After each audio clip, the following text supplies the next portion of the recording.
This is me, I'm Krish, and I'm a bit of a poser. I'm from Bolton, born and raised, but first and foremost, I really want to get into the red and the yellow cards. So, the red card, if you can take them, if you can separate them from the business card and from each other. The red card means yes. I'm going to ask you a series of questions, so I'm going to get it a little bit interactive. The yellow card means no. So when I ask this question, you're either going to answer yes with the red, or no with the yellow. Don't worry about what your friends say, your family members say, or anything like that. No one's judging. Everyone's looking forwards, so don't worry. As long as you don't know I'm behind you, you're fine. So, the first question. Have you ever lost a loved one? Red is yes, Sean. Have you ever felt overwhelmed?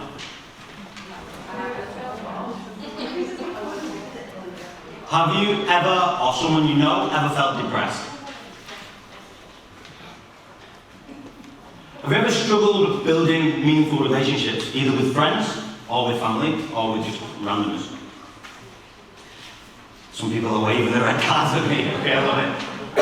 Have you ever been inspired by someone's story? Love it. Thank you so much. Right, so that's the participation part for my tale anyway, done. So, so this is me. When I was 9 years old, I know what you're all thinking. Man, I peaked too soon, right? I peaked way too soon. No, seriously though, football was my dream. When I grew up, all I wanted to ever be was a footballer. And you know when you catch those dandelions in the summer and you blow them away? My wish, always my wish, was to be a professional footballer. But a few things that kind of went against it. First of all, as you can see, I'm a little bit chubby. So, not really. Some things have changed, despite what my friends will say over there. A little bit chubby. The other thing is, I'm from an Asian background. My dad's Indian, my mum's English. So, I get told, why are you playing football? Go play in the cricket field. I'd get called a Paki, and I'd get told, actually, you don't belong here. And then even so, at primary school, when I was at primary school, my teacher asked, once we were in class, she said to us all, she said, what do you want to dream of? If you could dream of anything, what would you want to be? And I said, she went around the class, she went there, she went to everyone, people saying doctors, nurses, all that kind of stuff, and it came to me, and I said, I want to be a professional footballer.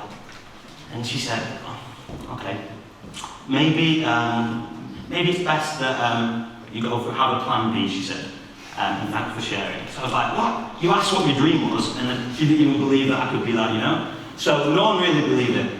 In 2010, 2011, this is me after my first professional contract here at Bury Football Club, which is sadly no longer. Yes, I made it. I'm a professional footballer. Everything I ever dreamt of, right? But it wasn't like that. The guys did amazing. They got promoted from League 2 to League 1. And yes, I got to play against some of the best footballers in the world. But I was injured most of the year. I couldn't get into my rhythm. I really struggled. I'd literally go to the physio in the morning. And then at 10:30, I'd be back on my mum and dad's sofa, that yellow cream sofa, you remember it, Mum? I did not like that sofa. Back on that sofa and basically fell down. And then at 12 o'clock in the afternoons, Monday to Friday, where would I be? I'd be in the casino. I'd be playing poker, but not even spending lots of money. I'd just be wasting time. I'm literally just there. Now, some of my family don't even know this, so it's a little bit of a shock, I know. So yeah, so I didn't know what to do. I finished school at 16 with my GCSEs. I thought it's going to be my last exam, so I'm going to work my arse off. Never had to do an exam again. And then obviously, at the end of this year, I got released from my professional contract. And I really struggled with that trust, because they tell you everything you want, and then I was thrown out to the side, no real education, and I was like, what am I going to do next? So, I got an offer to go and play in California. It went like this. Scholarship, mansion, beach. So I thought, this is right up my alley. So this is what I imagined here in California. This is what I got. So, Susanville, California. It's in between California and Nevada. Susanville is home to 15,000 people. And of that 15,000 people, 4,500 are in a maximum security prison. Another 4,000 are in a medium security prison. And then there's a juvenile delinquency prison with another 500 people. So 9,000 people out of 15,000 literally were in a prison. Okay? I lived in a house with 13 other guys. We had one bedroom. So that was a bit of a struggle. One bedroom, we had one bathroom, we had 3 bedrooms. That would have been a struggle if it was one. It was minus 20 degrees in the winter. It was freezing. I went with my shorts, my snorkel, everything to go to the beach. The beach was 12 and a half hours away. So I didn't get that. My scholarship was lied to. The facilities were non-existent. We was playing on a baseball field. And I just left, had a big do with all my family saying, I'll see you in 4 years after I get my degree. And I was struggling. I hated it. Does anyone ever know or met anyone who's always vibrant, always positive, and always smiling no matter what? We had one of those guys in our team, he was called Gabby. I hated that guy. Literally couldn't stand him. He was always like, bro, never give up. And I was like, man, I hate that guy. So one day I went to Gabby and I said, Gabby, I'm going home. I'm going back to England. And I was really down because I knew Bolton wasn't for me. I'd not enjoyed it when I was at Bolton. There was a reason I left. I was not feeling great. And basically, sorry guys, I know, I saw the why is Bolton not for me? Yeah, it really wasn't. And California didn't seem like it was for me. But he said, Krish, stick it out. And I promise you, this will be the best thing you ever did. So he saw the potential in me when I didn't. 2 years later, I moved to Auburn University in Montgomery, the capital of Alabama. And it was brilliant. People said, you're moving to Montgomery, Alabama, the deep south? What are you doing? You're going back in time? I was like, I've lived in Susanville, California. I can achieve anything now. So I went over there, and it was great. We played football, the facilities were fantastic. I got my degree. It was wonderful. But everything had always been about me. So I got my degree in 2016 in business. Everything had always been about me. I developed a little bit more, and I wanted to help others. So I thought, how can I help people? What can I do? Around that same time, everyone was going, like touring, and they were going to like Thailand and Southeast Asia. They were doing like volunteering, a little bit volunteering, and then going to party. And I wanted to do the volunteering and show people we can make a difference. If I can Facebook message someone around the world, why can't I help someone around the world? Was my idea. So I thought, right, what do I hate doing, and how can I show people? So I decided to start the Road to Uganda campaign. I was going to run 4 marathons in 4 days, from the northwest of England to the northeast, and get everyone involved, and we'll go over to Uganda and basically do something sustainable. Had no idea what it was.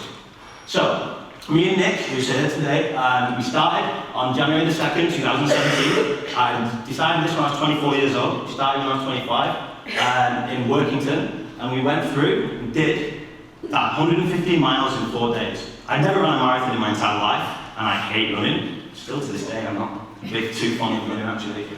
Basically, it did that and went over to Uganda. And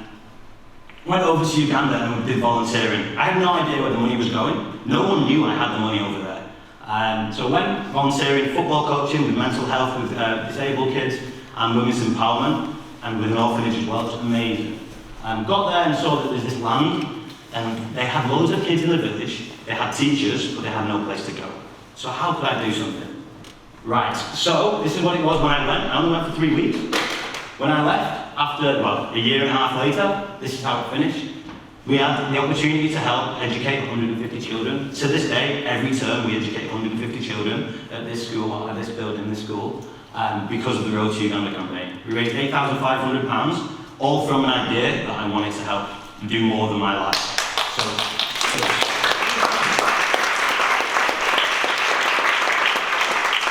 A few things, people thought I was crazy because I was giving this money to a Ugandan who'd never had money, so I had to build that kind of trust in 3 weeks.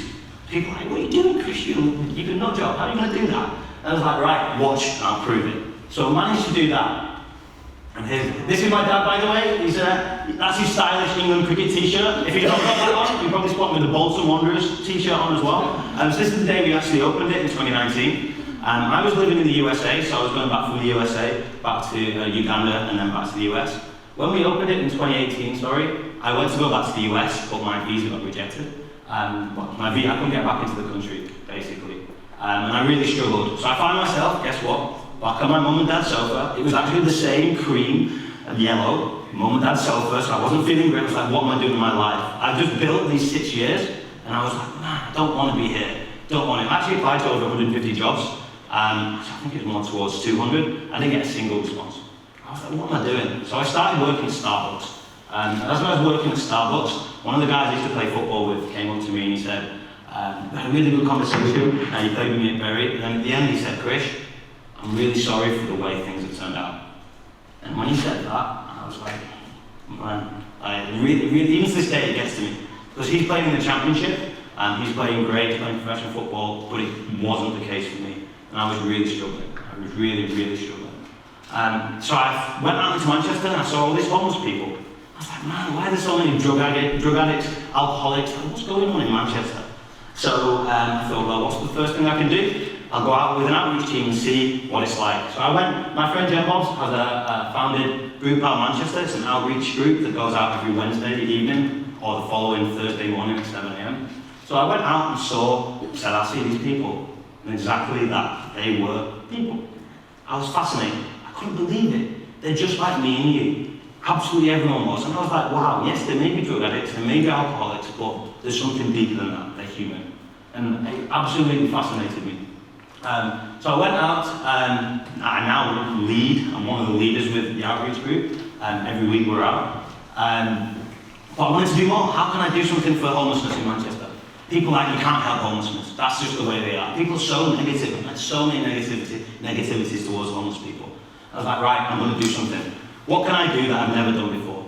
So, I created the Swim Challenge campaign. So in January 2019, I decided that I was going to swim every single lake in the Lake District, 53 miles. Bearing in mind, I've never swum outside in my entire life. My auntie Susan, wherever you are, she told me that I am a social swimmer. I like the jacuzzi, the hot tub, the steam room, not so much the actual swimming side of it. So I started training. This became my home. This is the aquatic centre, 6:30 to 8:30 every morning. I've been in the aquatic centre swimming. This is the slow lane, and that's the professionals. I started in the slow lane, and they were overtaking me at the beginning. It was embarrassing. And I gradually got up, faster and faster, further and further, and basically completed it. September the 7th, here, in the middle, is when I finished Windermere. I look like I've just been absolutely battered. 11.7 mile swim, it took me just over 9 hours. It's only actually 10.5 miles, Windermere, just that I can't swim in a straight line, so I'm like all over the place. So if I could have swam in a straight line, it would have been a lot easier. But yes, 11.7 miles, the 53 miles I completed, and everyone thought, man, you must be feeling great. It was physically hard, my shoulder was killing me, and it was mentally even tougher. Before I swam Crummock Water with Nick, my granddad passed away, and it was really, I was not in a good place. I asked my family what I should do, and they said, you may as well do it. That's what Granddad would have wanted. So I swam that, gobbled full of tears, there and back, didn't come at water, and it was really tough, but it was so worth it. I guess it comes to your reason why. What is your reason why you're here? What are you here to do? Can you achieve it? And I was really positive that I'm making a sustainable difference to people's lives.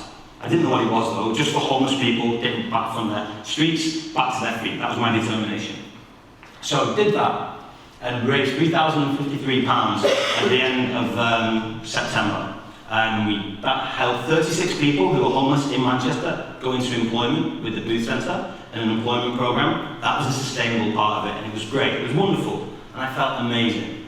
But the issue was, well, I felt amazing when I did that. The issue was, I wasn't still feeling great. I was working my 9-to-5 job, doing the same old things, and I was kind of like, what am I doing? I was getting messages from all over the world, but really like nothing was going for me. I wasn't feeling fulfilled. I was like, what is going on here? I can't just keep doing these crazy challenges and still not feel right. So I was going to work one morning on the train from Bolton to Manchester, as you do, and I wrote a poem. I started writing poems over the summer, and I wrote this poem. It reads, the hustle and bustle of a morning ride. People packed to the rafters with nowhere to hide. But why do we find so many people here? Surely we can't all live in fear. That merry-go-round, that hamster wheel, that escapism, as we just cannot deal. It's that unnatural world, the stresses and strains, the ups and the downs, no true feeling of gain. More people living in cities than ever before. All people crammed together, side by side, door to door. Are we still human, or made robots with blood? Do we still care about doing some good? These are just a few of the things on the way to work on my mind. I want to make a huge difference, but am I just being silly? And why? So this literally was like the conundrum I was in. Am I doing right? Should I be doing this? What's going on in my life? And I was really struggling. I got this art for poetry, I never knew where it came from. Then I went out on unusual outreach and I saw a person I'd never met before, a homeless person. And he said to me, something that I'll never ever forget. He said, stories are the pages that make up that book that we call life. Stories are the pages that make up that book we call life. And I had a light bulb moment. I don't often have a light bulb moment, so this was like a miracle in itself. I had a light bulb moment. This is what I need to do to really do something for others. And this is where we created Tales to Inspire. So this was at the end of September, this happened. November the 3rd, we released Danny's story. And Danny is homeless, he was homeless, he's going to be talking tonight, so I'm not going to tell you too much about it. Every week we release a story to encourage people to never ever give up. On our website, talestoinspire.com. At the start, I had no idea where this was going to go. When we released Danny's story, 3 days later, it had gone to 15 countries around the world. People had read his story on our website. Not only that, after the first day, a young lady got in contact with us. We have a helpline at the end of each story. She said she was going to commit suicide. She read Danny's story, and this is so thanks to Danny. She read Danny's story, and she said she didn't commit suicide, but instead decided to connect to one of the helplines and got help. As soon as that happened, I realised it was worth it, completely worth it. And I was like, right, how can we do this and make this more sustainable? Tales to Inspire shares people's stories around the world. This is something that you read a story every week, and the idea is to encourage people that are going through those situations. Today, Tales to Inspire Live is our first live event. We've never ever done this before, but you get to see the tales in real life. The people sharing their stories of going through a situation, coming out of the other side. So thank you so much for listening to my story. One thing I asked at the start, have you ever felt depressed? Have you ever felt overwhelmed? Have you ever felt lonely? Those kind of things that I asked, everyone, just to let you know, it said was in red basically. I'd say 3/4 of you said yes. So yes, you can all relate to it. Whether you've been through whether it's depression, anxiety, homelessness, whether it's trying to overcome cancer, whether it's trying to overcome family loss, whatever it is, they all have common traits. Tales to Inspire is to show you that you can and you will overcome them. You just have to see that potential. The Gabby, the guy I hated in California, Susanville, the guy who said, man, you can do this, Krish. You have to see the potential in others, even when they can't see it themselves. So thank you so much for listening to my tale today. And thank you so much, guys, and I really, really appreciate it.